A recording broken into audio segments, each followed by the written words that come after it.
ಹೋಗ್ತಿಲ್ಲ. ಯಾಕೆಂದ್ರೆ ನಾನು ಸಿನಿಮಾಗಳನ್ನೇ ನೋಡಿದ್ದವಳು ಅಂತ ಅಲ್ಲ. ಚಿಕ್ಕಂದಿನಲ್ಲಿ ತೀರಾ 70 ವರ್ಷದಿಂದ ಹೇಮರೆಡ್ಡಿ ಮಲಮ್ಮ ನೋಡಿದೆ.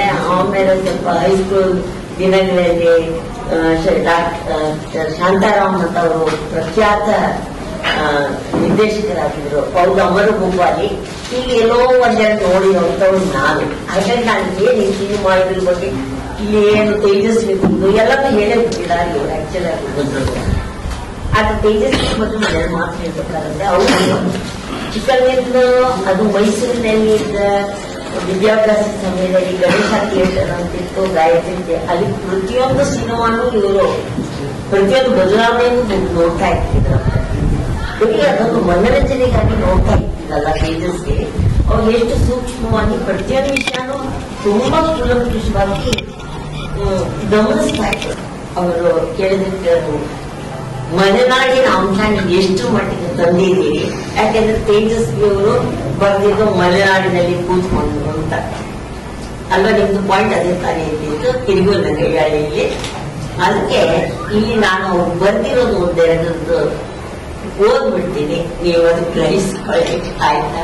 ಇದು ಇವರು ಹೇಳಿದಾಗೇನೆ 1995ನೇ ಇಸ್ವಿಯಲ್ಲಿ ನಾಗತಿಹಳ್ಳಿ ಚಂದ್ರಶೇಖರ್ ಅವರು ಕರ್ವಾಲೋನ ಸಿನಿಮಾ ಮಾಡ್ತೀನಿ ಪರ್ಮಿಷನ್ ಕೊಡಿ ಅಂತ ಕಾಗದ ಬರ್ದಿರ್ತಾರೆ.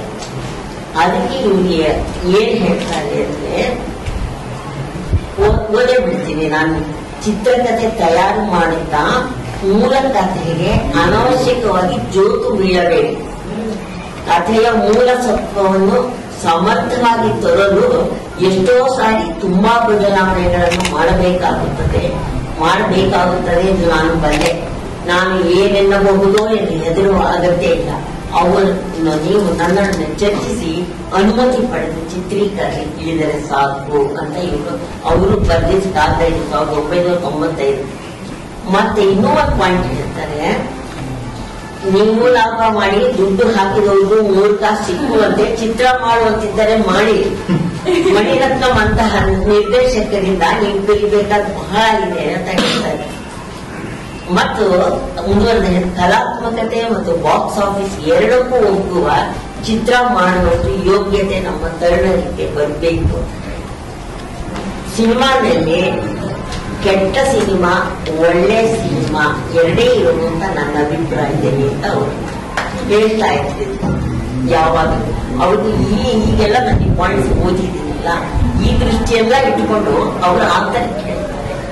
ಆಗ ನಾನು ಹೇಳಿದ ಮೂಲ ಕಥೆಗೆ ನೀವು ನ್ಯಾಯ ಒದಗಿಸಿ, ಅದು ಇಂಪಾರ್ಟೆಂಟ್ ಆಗುತ್ತೆ. ಯಾಕೆಂದ್ರೆ ತೇಜಸ್ವಿ ಆಶಯ ಇದ್ದಿದ್ದು ಅದು ಅಲ್ಲಿ.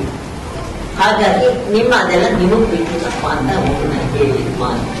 ರಿಯಾಲಿಗಳು ಅಂದಾಗ ಅವರು ಬೇರೆ ರೇಡಿ ಆಗಿರ್ತಾರೆ, ಅದು ಇಂಪಾರ್ಟೆಂಟ್.